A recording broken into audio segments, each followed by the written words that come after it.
आज फिर जब मैं घर पहुंचा तो अम्मा गुस्से से लाल बैठी थी। हर रोज की तरह अम्मा आज भी मुझसे झगड़ा करने लगी कि कब शादी करोगे, कब बहू को घर में लाओगे।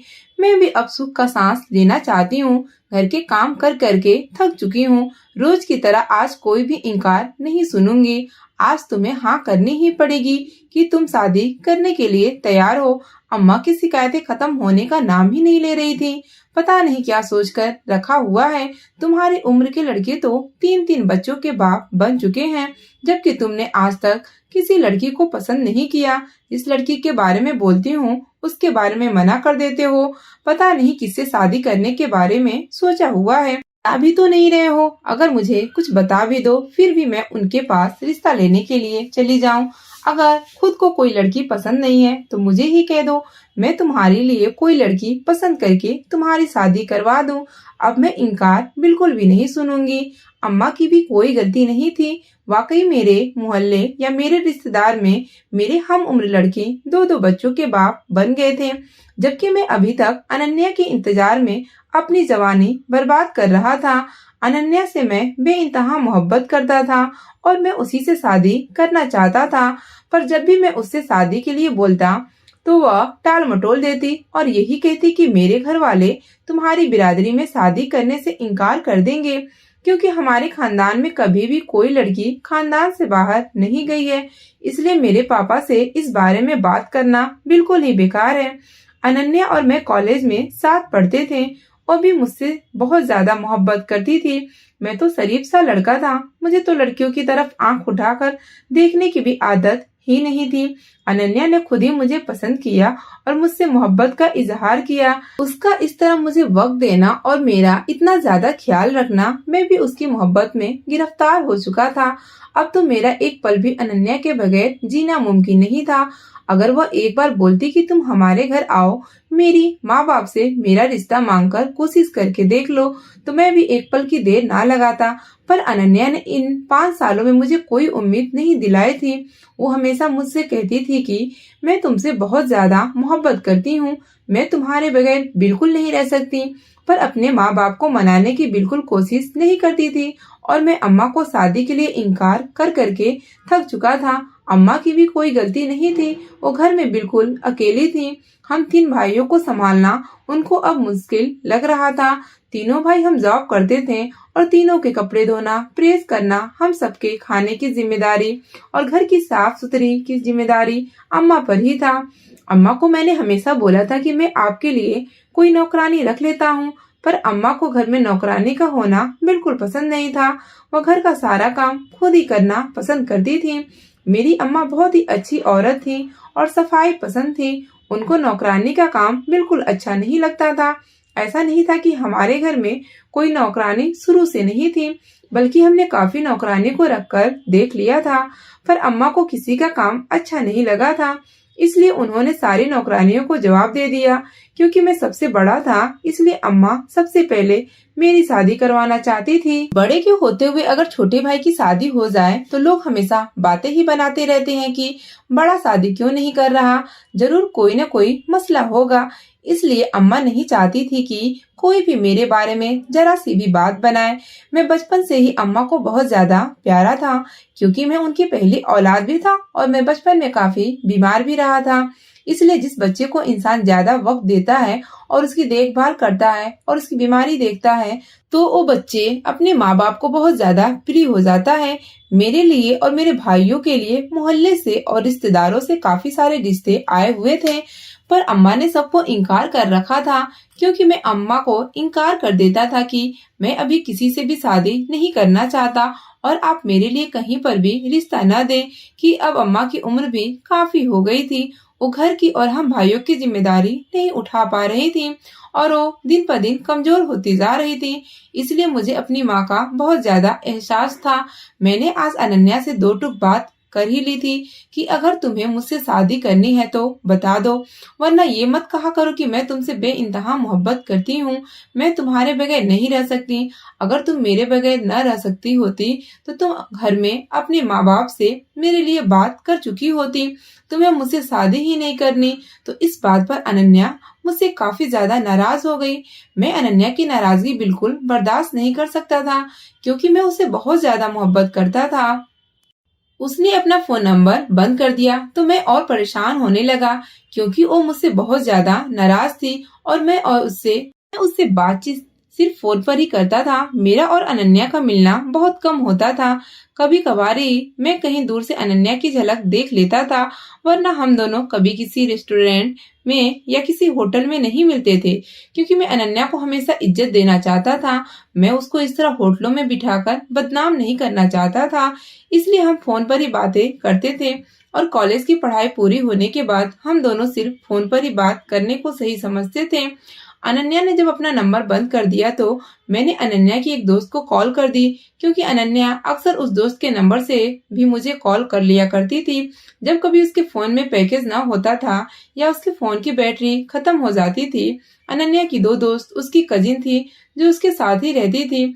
जब मैंने उसकी दोस्त मारिया को कॉल की तो मारिया ने मुझे बताया कि शुभम, आप बहुत अच्छी लड़के हैं, इसलिए मैं आपको ये बात बोल रही हूँ। आप मुझे अपनी बहन समझ सकते हैं और मैं आपको अपना भाई मानकर ये बात बोल रही हूँ। आप जितनी मोहब्बत अनन्या से करते हैं, अनन्या बिल्कुल आपसे इतनी मोहब्बत नहीं करती। आप यह सोचते हैं कि अनन्या आपके अलावा किसी और से शादी नहीं कर सकती, तो आप बिल्कुल गलत थे। उसकी कुछ ही दिन में एंगेजमेंट होने वाली है और वो अपनी मंगनी से बहुत ज्यादा खुश है। वो लड़का आपसे कई गुना ज्यादा अमीर है। आप सिर्फ एक नौकरी करते हैं, पर वो एक रईस खानदान से है। अनन्या अपनी मंगनी से बहुत ज्यादा खुश है। आप इस गलतफहमी में न रहें कि अनन्या आपसे मोहब्बत करती है। वो तो किसी और के बारे में सोच ही नहीं सकती। वो दिन रात अपने मंगेतर के बारे में सोचती है, इसलिए उसने वो सिम निकाल दी जिसका नंबर आपके पास है, और उसने अपने फोन में दूसरी सिम लगा दी है जिसका नंबर अब उसके मंगेतर के पास है। वो दिन रात अपने मंगेतर से बात करती रहती है, और आप हो कि अनन्या की जुदाई में इतने परेशान हो रहे हो। आप उसको भूल जाओ। वो बिल्कुल आपसे मोहब्बत नहीं करती। अगर आपसे मोहब्बत करती होती तो कभी भी उस रिश्ते पर राजी ना होती। वो तो इस रिश्ते पर बहुत खुश है और हवाओं में उड़ रही है। मारिया की यह बात सुनकर तो मेरे पैरों तले से जमीन निकल गई।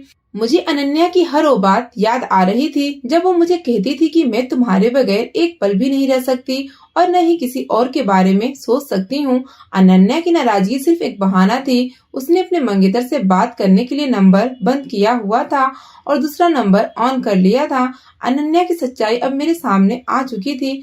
मुझे बिल्कुल यकीन नहीं आ रहा था कि वो बेवफा हो सकती है, क्योंकि हम दोनों ने 3 साल साथ गुजारे थे। मारिया की कही हुई बात बिल्कुल सच लग रही थी, क्योंकि अनन्या का रवैया बिल्कुल बदल चुका था और वो हमेशा से ही मुझसे शादी करने के लिए राजी नहीं होती थी। मैं जब भी उसको कहता था कि तुम्हारे माँ बाप को मनाने की जिम्मेदारी मेरी है, तो वो मुझे अपने घर आने से भी मना कर देती थी। मैं भी अब अनन्या को भूल जाने में ही अक्लमंदी समझी और अम्मा को शादी के लिए हाँ बोल दिया। मैंने अम्मा को शादी के लिए बोला तो इतनी खुश हुई कि अम्मा की खुशी देखकर मैं अफसोस कर रहा था उन दिनों पर जब मैं अम्मा को शादी के लिए इनकार करता था।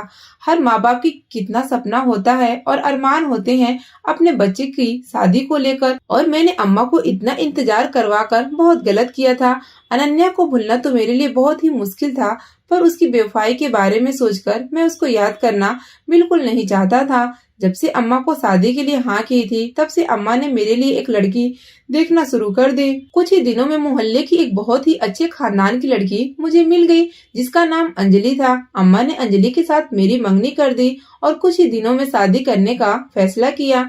अम्मा ने पूरे मोहल्ले की औरतों और लड़कियों को घर बुलाकर शादी से 8 दिन पहले ही ढोलक रखी थी।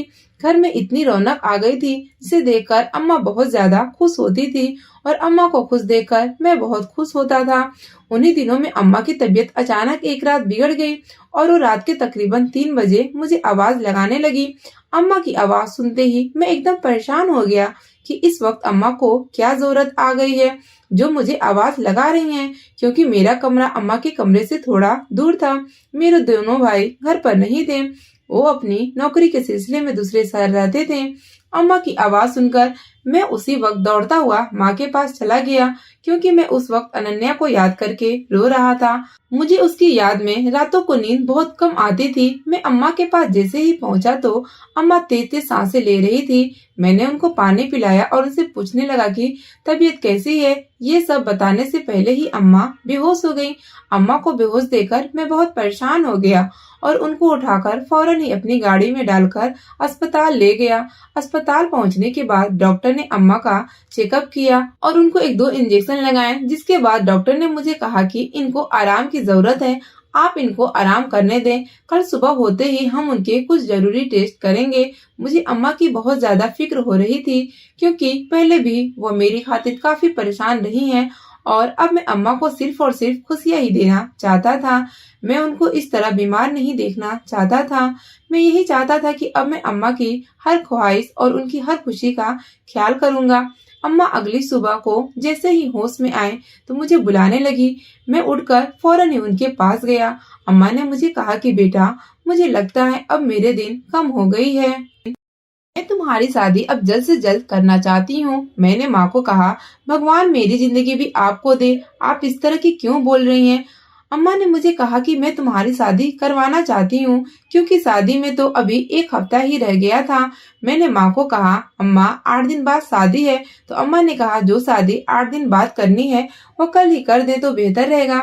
मुझे अपनी जिंदगी पर कोई यकीन नहीं है। मुझे बहुत डर लग रहा है। मुझे यही लग रहा है कि मैं बहुत जल्द इस दुनिया से चली जाऊंगी। अम्मा की बातें मुझे बहुत डरा रही थी। मैं अम्मा को हरगिज खोना नहीं चाहता था।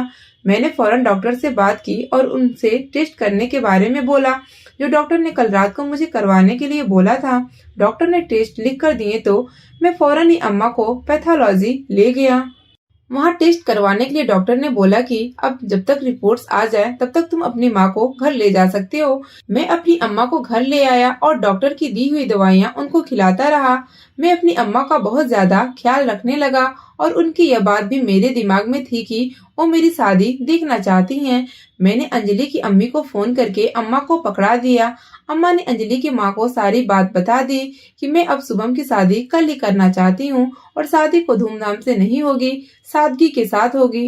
अंजलि की माँ तो यह बात मान गई, क्योंकि वो बहुत अच्छी औरत थी और अम्मा से उनकी बहुत अच्छी बनती थी।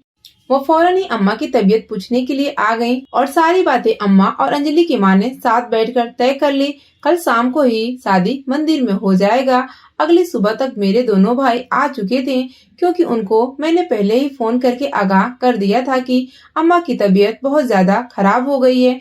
तुम दोनों जल्दी से घर वापस आ जाओ। और शादी की बात तो घर वापस आने के बाद ही उन लोगों को पता चली। अंजलि की माँ के साथ बैठकर अम्मा बहुत ज्यादा रो रही थी कि मैंने तो शुभम के बच्चे को भी ना देखे।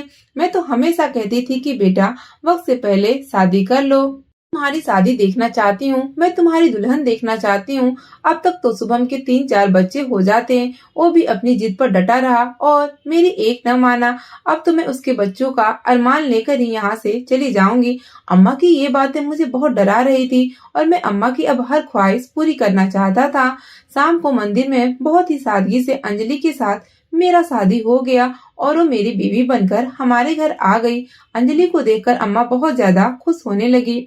वो बहुत ही नेक लड़की थी, पूजा पाठ करती और गीता हमेशा पढ़ती रहती थी। उसकी ये आदत मुझे बहुत ही अच्छी लगती थी। अंजलि ने कुछ ही दिनों में हमारे घर को स्वर्ग बना दिया था। वो हमारे घर को बहुत अच्छी तरह से संभालती थी और अम्मा उससे बहुत ज्यादा खुश थी।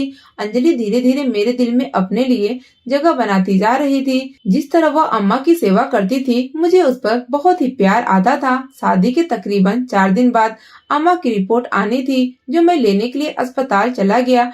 जैसे ही डॉक्टर ने मुझे अपने रूम में बुलाया तो मैं थोड़ा घबराने लगा।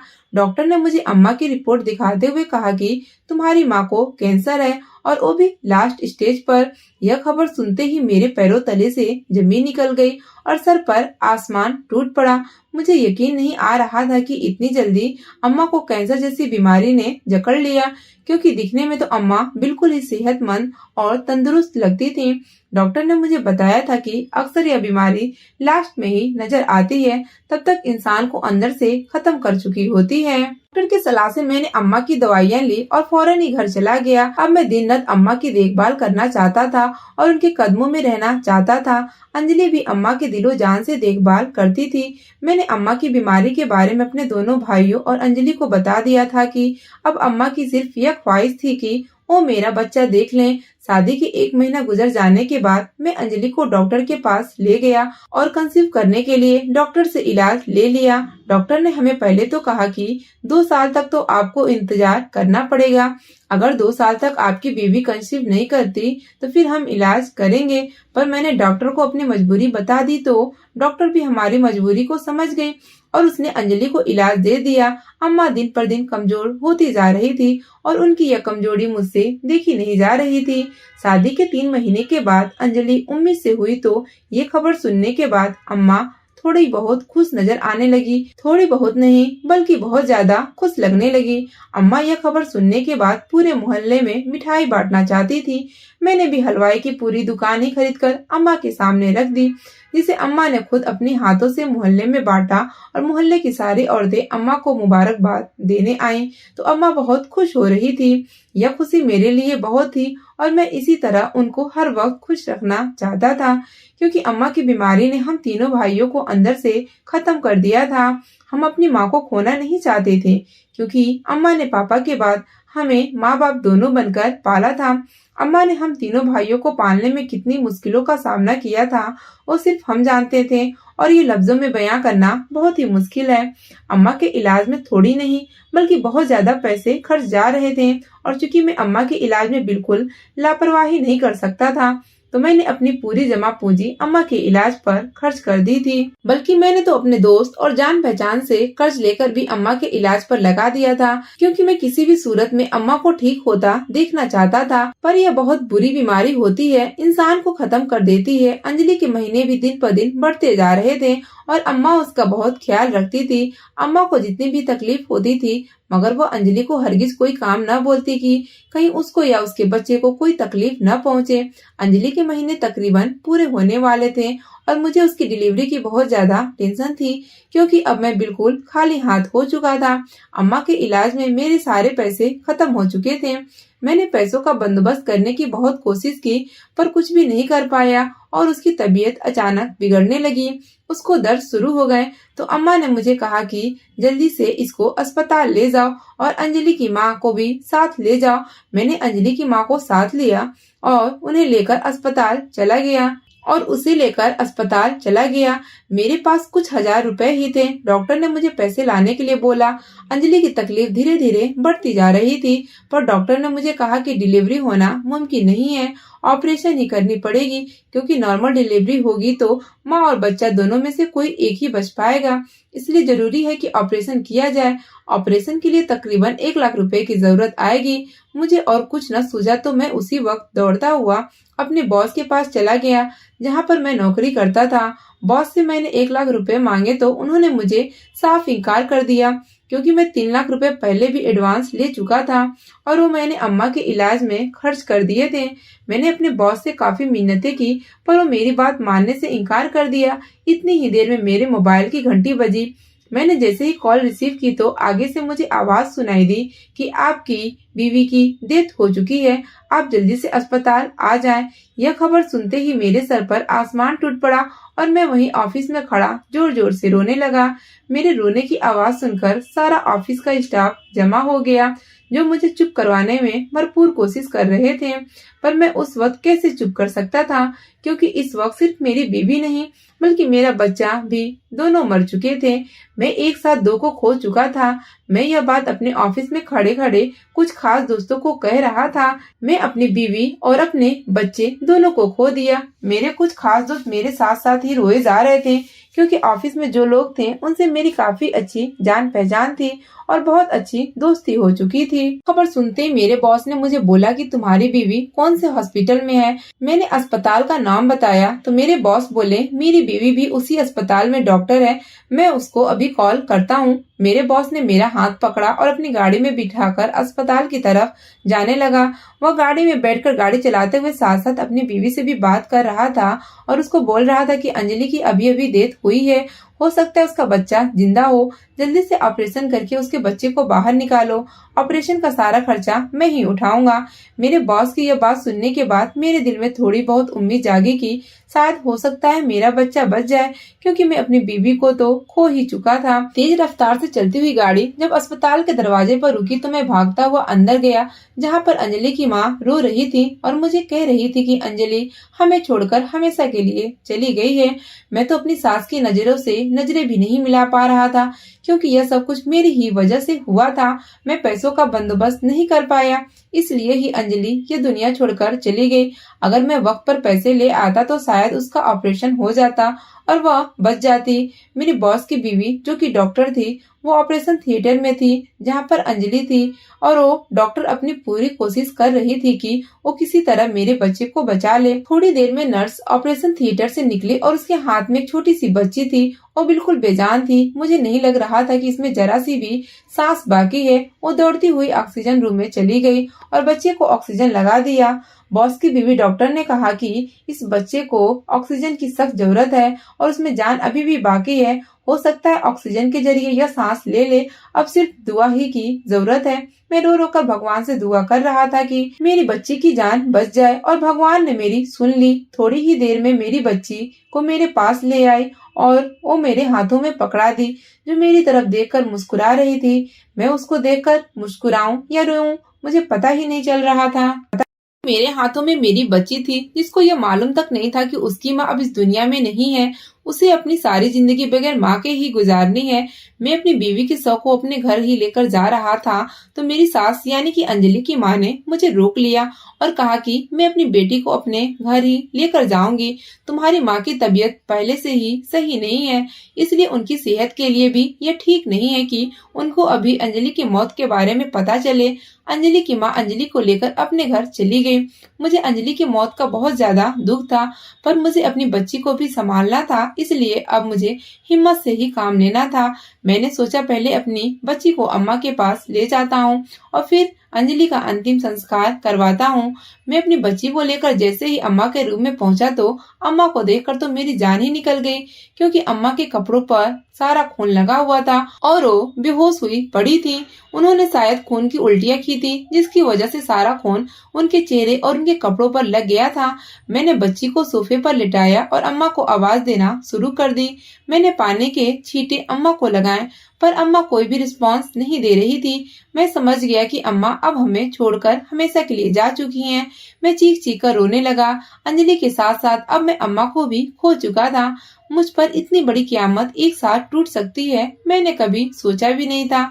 मैंने इतनी नेक और प्यारी बीवी और उसके साथ मेरी माँ मुझे छोड़कर चली गई थी। उसी वक्त सारे लोग हमारे घर में इकट्ठे हो गए तो मैंने अंजलि की माँ से कहकर अंजलि की शव भी अपने घर ही रखवा दी। दोनों ही शव हमारे आंगन में पड़े हुए थे, जिन्हें देखकर मेरी जान जा रही थी। अंजलि और अम्मा के अंतिम संस्कार के बाद मेरी तो हालत बहुत ही खराब हो गई थी। मुझे होश तक नहीं था कि मैं अपनी छोटी सी बच्ची को संभाल सकूं। मेरे दोनों भाई और अंजलि की माँ ही उस बच्ची को देख रहे थे, क्योंकि यह दुख जो मुझे मिला था मेरी बर्दाश्त से बढ़कर था। कुछ दिनों के बाद ही मैंने अपने आप को संभाला, तो फिर मैंने अपनी बेटी को गोद में उठाया। अब मैं अपना सारा वक्त अपनी बेटी को ही देता हूँ, क्योंकि मैं अपनी माँ और अपनी बीवी दोनों का ख्याल नहीं रख पाया और इस बात का दुख मुझे जिंदगी भर रहेगा। मैंने अपनी बेटी का नाम जास्मीन रखा, क्योंकि जास्मीन मेरी माँ का नाम था। मैं अपनी बेटी जास्मीन का बहुत ज्यादा ख्याल रखता हूँ और मैं चाहता हूँ कि मेरी बेटी को मुझसे कभी कोई शिकायत न रहे। वह बड़ी होकर यह कह सके कि मेरे पापा ने मेरी हर ख्वाहिश पूरी की, मेरी हर बात मानी। मैं उसको अब माँ बाप दोनों का प्यार देता हूँ, ताकि वह कभी अपनी माँ की कमी महसूस न कर सके। कहानी पसंद आए तो वीडियो को लाइक करें और ऐसी ही अच्छी कहानियाँ सुनने के लिए हमारे चैनल को सब्सक्राइब करें।